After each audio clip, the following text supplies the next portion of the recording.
Hujan rintik menyelimuti jalan terusan Sukadamai. Di atap rumah tua itu, patung gurita raksasa menunduk, seolah menunggu pengunjung yang nekat. Asep Jalu, 25 tahun, meneguk kopi panas sambil menatap video viral rumah itu. Ah, Bandung mah emang kocak, tapi iya mah serem keneh. Gurita mah amis bae, paling mah dikasih sambel, gumamnya setengah bercanda. Tanpa ia sadari, malam itu rasa penasaran akan membawanya lebih dekat ke rahasia yang bahkan urban legend pun takut menceritakan.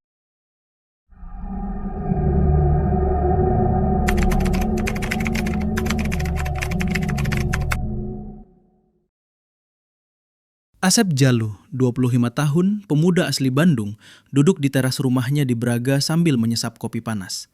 Tubuhnya agak kurus, rambut hitam acak-acakan, dengan jaket denim yang sudah agak lusuh. Di balik kacamata bulatnya, matanya selalu memancarkan rasa ingin tahu yang tinggi. Kadang terlalu tinggi, sampai membuatnya nekat mencoba hal-hal yang orang lain anggap aneh atau berbahaya. Hari itu, Asep sedang menonton video viral tentang rumah gurita. Matanya melebar saat melihat patung gurita raksasa di atap rumah yang konon angker itu. Ia mengelus dagunya sambil bergumam dalam logat Sunda tebalnya. Ah, aneh pisan ieu mah, tapi penasaran. Nah atuh urang kudu takut. Gurita mah amis bae, paling mah dikasih sambel, kan enak. Tujuan Asep jelas. Ia ingin membuktikan sendiri kebenaran urban legend rumah gurita dan membuat konten viral untuk kanal media sosialnya. Asep selalu ingin jadi pusat perhatian. Tapi bukan sekedar pamer, hidupnya terasa membosankan. Dan misteri rumah tua itu adalah kesempatan untuk membuat sesuatu yang berbeda, bahkan kalau harus menghadapi risiko. Hujan turun rintik-rintik, membuat lampu jalan terpantul di aspal basah. Dengan jaket tebal dan sepatu kets yang licin, Asep berangkat menuju jalan terusan Sukadamai. Sesampainya di sana, ia menatap rumah itu dari kejauhan. Patung gurita raksasa di atap tampak seperti makhluk laut yang sedang mengintai. Tentakelnya seolah hidup di bawah sinar bulan. Ada yang bilang kalau malam minggu tentakel itu bergerak sendiri, pikirnya sambil menahan napas. Ia mengeluarkan kamera ponsel, berharap bisa menangkap sesuatu yang bisa membuat konten viral. Lalu ia menambahkan, setengah bercanda pada diri sendiri. Kalau gerak sendiri mah, mudah-mudahan bukan mau ngajak goyang dangdut weh. Tiba-tiba, di balik jendela retak, Asep melihat sesuatu bergerak di dalam rumah. Hanya sebentar, tapi cukup untuk membuat bulu kuduknya berdiri dan rasa penasaran berbaur dengan ketakutan. Dengan napas tertahan, Asep berbisik pada dirinya sendiri. Bandung mah emang kocak, tapi ieu mah serem keneh. Tapi tenang, urang masih bawa payung, minimal aman lah. Ia menyalakan senter dan cahaya senter menari di dinding penuh lumut, menimbulkan bayangan yang semakin menyeramkan.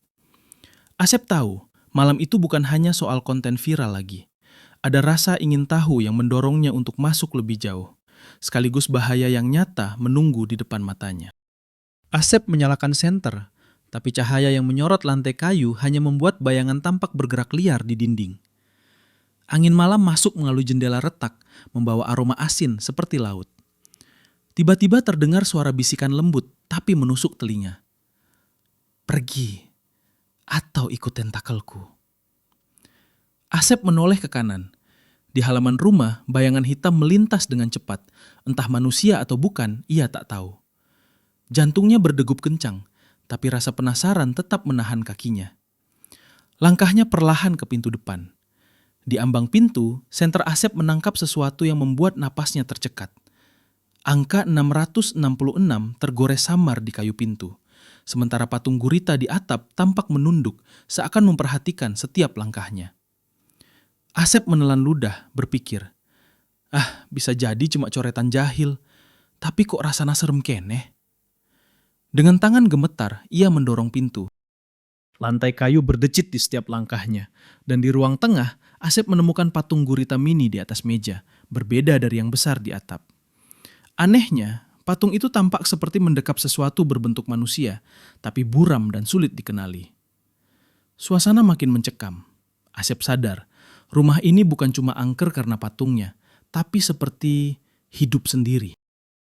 Asep mencoba merekam suasana dengan ponselnya, tapi tiba-tiba layar mati total. Gelap. Angin malam menerobos jendela retak, membawa aroma asin dan dingin yang menusuk tulang. Dari sudut ruang terdengar suara langkah kecil, seperti anak-anak tertawa. Asep menoleh ke arah suara, tapi ruangan kosong. Hanya patung gurita mini di meja yang tampak bergeser. Seolah ia baru saja menoleh, posisinya berubah. Kemudian terdengar suara bisikan yang lebih jelas, menyayat. "Jangan menatapku." Asep menoleh ke dinding. Sebuah lukisan tua seorang pria menatap lurus padanya. Mata lukisan itu seolah hidup, mengikuti setiap gerak tubuhnya. Ia mengingat cerita warga. Rumah gurita dibangun tahun 1980-an. Pemilik pertama bernama Franz. Konon, Franz menghilang secara misterius. Beberapa orang percaya jiwa Franz masih terikat dengan patung gurita, menjaga rumah dari pengunjung. Asep menelan ludah dan berkata pelan, "Ah, cuma cerita warga, cuma cerita."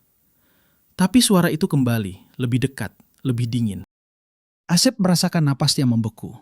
Ia tahu, urban legend yang selama ini terdengar hanyalah permukaan. Rumah ini seolah memiliki rahasia yang menunggu untuk terbuka.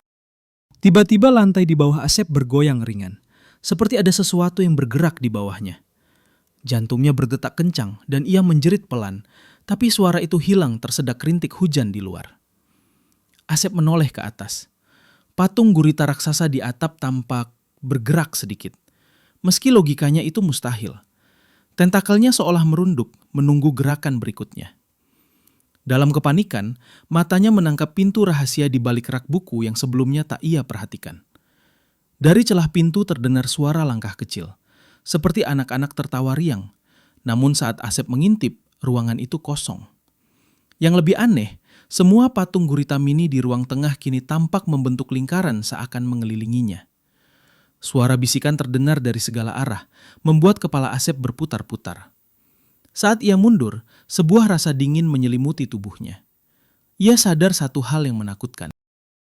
Rumah gurita tidak hanya angker karena kisah viralnya atau patung-patungnya, tapi karena sesuatu yang hidup di dalamnya, menunggu pengunjung berikutnya. Dan di saat itu, Asep mendengar suara yang berbeda, lebih berat, lebih dalam, hampir seperti dari dalam tanah. "Selamat datang, kau sudah terlalu dekat." Asep menahan napas, merasakan udara malam yang semakin pekat dan tahu satu hal. Malam ini, kisah rumah gurita baru saja dimulai. Asep menempelkan punggung ke dinding, mencoba menenangkan napasnya. Hujan di luar terdengar seperti drum raksasa, menambah ketegangan. Tapi malam itu tidak hanya basah dan dingin. Ada sesuatu yang hidup di dalam rumah ini. Ia mengamati patung-patung gurita mini yang kini tersusun membentuk lingkaran. Dari tengah lingkaran, cahaya samar muncul, membentuk bayangan manusia samar yang terlihat seperti Franz, pemilik rumah yang hilang puluhan tahun lalu. Mata bayangan itu menatap Asep, kosong tapi penuh peringatan. Asep gemetar. Ini bukan hanya cerita warga, batinnya. Dan saat ia menoleh ke rak buku, pintu rahasia perlahan terbuka sendiri. Di dalamnya, ia menemukan catatan harian Franz. Tulisan Franz menceritakan bahwa patung gurita itu bukan sekedar dekorasi. Patung itu menjadi wadah jiwa Franz, terikat karena kesepakatan mistis yang ia buat untuk melindungi rahasia keluarga. Tentakel gurita yang terlihat bergerak bukan ilusi, itu manifestasi jiwa yang mencari penerus atau pengunjung untuk dijebak. Saat Asep membaca, suara bisikan terdengar lagi, kini lebih jelas, lebih dekat. "Kau melihat terlalu banyak. Apakah kau ingin ikut selamanya?" Jantungnya seakan berhenti. Ia menatap tentakel raksasa di atap yang kini tampak merambat turun perlahan, menutupi cahaya bulan. Asep menyadari satu hal menakutkan. Rumah gurita bukan sekadar urban legend atau rumah angker.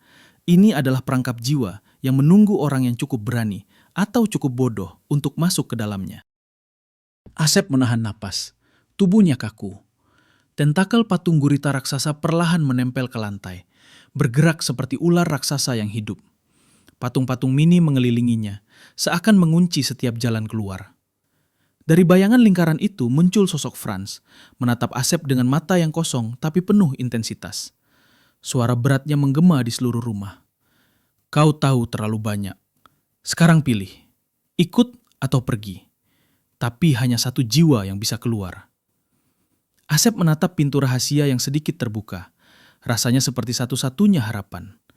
Namun tentakel di sekitarnya bergerak semakin cepat, menunduk seakan menunggu keputusan. Ia mengangkat tangan, berusaha mendorong patung gurita mini, tapi semuanya seolah hidup, menolak digeser. Suara bisikan bercampur tawa anak-anak terdengar dari langit-langit, dari dinding, bahkan dari lantai kayu di bawah kakinya. Pergi, ikut. Suara itu berganti-ganti, membuat kepala Asep pusing. Ia menghela napas, menatap tentakel yang terus merayap, dan lambat-lambat melangkah ke arah pintu rahasia. Namun sebelum ia menjejak, layar ponselnya menyala sendiri, menampilkan foto dirinya. Tapi dengan tentakel yang menempel di tubuhnya, seperti refleksi masa depan yang menyeramkan. Asep terdiam, nafasnya membeku. Ia menoleh ke sekeliling rumah, dan tiba-tiba semua lampu padam. Gelap, sunyi, hanya suara hujan yang terdengar. Dan di tengah kegelapan itu, satu hal jelas. Rumah gurita tidak hanya menunggu pengunjung. Ia menentukan siapa yang keluar dan siapa yang menjadi bagian dari rumah selamanya. Asep bergerak, langkahnya terdengar di lantai kayu yang berdecit. Tapi apakah ia berhasil keluar atau sudah terlalu terlambat? Malam itu berakhir tanpa jawaban. Rumah gurita tetap diam, menunggu pengunjung berikutnya.